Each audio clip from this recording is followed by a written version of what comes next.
पाहत आहात mid day Marathi news channel. चला सत्य बघूया।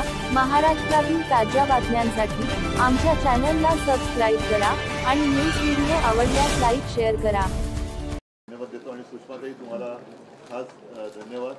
अस्मिताताई तुम्हाला पण धन्यवाद, कारण तुम्ही ज्याला आपण एक शब्द आहे तो शब्द नुसतं बोलण्यापुरता असतो, करण्यासाठी कोणीच त्याच्यात जात नाही। तो म्हणजे तळागाळातला कार्यकर्ता, तळागाळातला नागरिक, शेवटचा माणूस। त्या शेवटच्या माणसापर्यंत नुसत्या घोषणा पोहोचतात, राज्यकर्ते पोहोचत नाहीत। आणि तुम्ही तिथूनच सुरुवात केली। जेव्हा एखाद्या गोष्टीच्या पायाला धक्का लागतो तेव्हा ते शिखर असतं, ते कोसळतं। यांचं शिखर जे आहे ते सगळं खोट्यावरती आधारित आहे। आणि तुम्ही एकूण सुषमाताई, मी तुम्हाला मध्ये थोडंसं थोडक्यात घ्यायला सांगितलं, कारण परत प्रेसची त्यांच्या वेळेची मर्यादा आहे। एकदा आपण व्यवस्थित सगळं आपल्या कार्यकर्त्यांचं पण शिबिर घेऊन या सगळ्या गोष्टी सांगू, कारण या जनतेपर्यंत पोहोचल्या पाहिजेत। जनतेच्याच गोष्टी जनतेपर्यंत पोहोचत नाही। याचं कारण असं की जाहिराती मोठ्या प्रमाणावरती होत आहेत आणि लोकांना असं वाटतं की एखादी योजना, जसं पंतप्रधानांचा फोटो लावला आणि एक 50 कोटी लोकांना फुकट घरं दिली, आपल्याला असं वाटतं किंवा तिथल्या लोकांना असं वाटतं की माझ्या गावात नाही पण सरकारची जाहिरात म्हणजे देशात इतरत्र झालं असेल। वास्तव पाहिलं तर कुठेच झालेलं नसतं। आणि एकूण आता जे काही वातावरण आहे, मी सगळीकडे तुमच्यासारखं मी पण सगळ्यांशी बोलत असतो, भेटत असतो, विविध क्षेत्रातील विविध थरातील लोकांशी बोलतोय। सगळेजण नाराज आहेत, सगळेजण वरपासून खालपर्यंत नाराज आहेत। त्याच्यात मी अंधभक्त करत नाही, कारण त्यांना डोळे असून दृष्टी नाही असंच म्हणावं लागेल। असे हे अंधभक्त ते सोडून द्या। पण नाहीतर उद्योगपती आहेत, शेतकरी आहेत, कामगार आहेत, सगळ्यांमध्ये असंतोष आहे।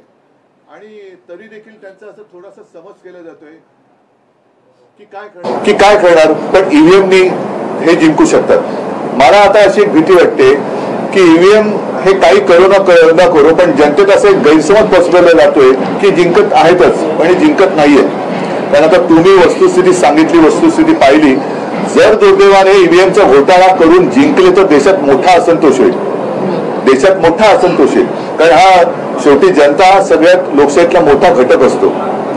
क्रांती म्हणतात ते मी अनेकदा सांगितलेले, क्रांती नेते नाही करत, क्रांती जनता करते। आणि जनतेच्या मनाविरुद्ध जसं आता चंदीगडमध्ये त्यांनी प्रयत्न केला, अगदी परवाकडे कुठे हिमाचल तिथेही प्रयत्न केला। म्हणजे तोडा फोडा झोडा तुरुंगात टाकाने राज्य करा हे जास्त टिकणार नाही। आणि जर जनतेच्या मनाविरुद्ध ईव्हीएमचा घोटाळा करून हे जिंकले तर, आणि मला त्याची चिंता वाटते।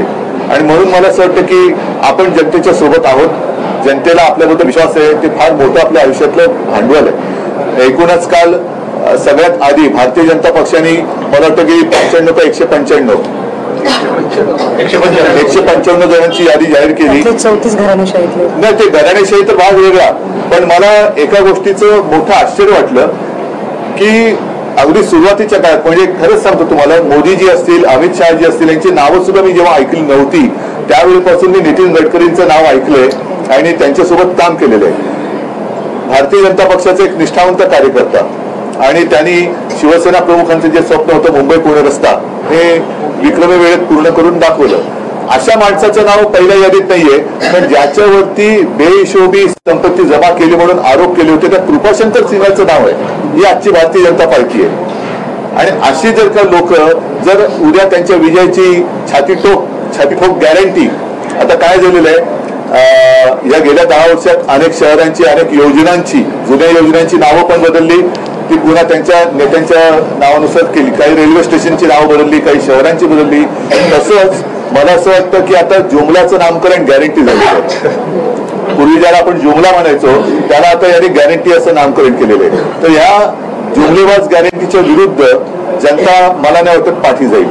आणि तुम्हाला खरंच मनापासून धन्यवाद देतो, कारण तुम्ही आज इकडे आलात। हा काही साधा प्रवास नव्हता। तुम्हाला सुषमाताईला मी आधी सांगत होतो की सुषमाताई तुम्ही पायी वगैरे चालू नका, जा सभा घ्या, पण झोपड्या पण ते झोपड्यानंतर काढले की आता नाही तर तिकडे लोक परत राहिले। आणि नाही, तुमच्या झोपड्यांची पुन्हा जाहिरात व्हायची प्रधानमंत्री आवास योजना।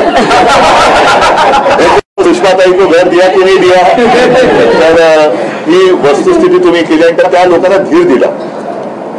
धीर दिला, नाहीतर असहाय्य लोक आहेत, त्यांच्या सहनशीलतेचा अंत होण्यापूर्वी त्यांना आपल्या लढणारा कोणतरी आहे हा विश्वास तुम्ही दिला, त्याच्याबद्दल तुम्हाला खरंच मनापासून धन्यवाद देतो.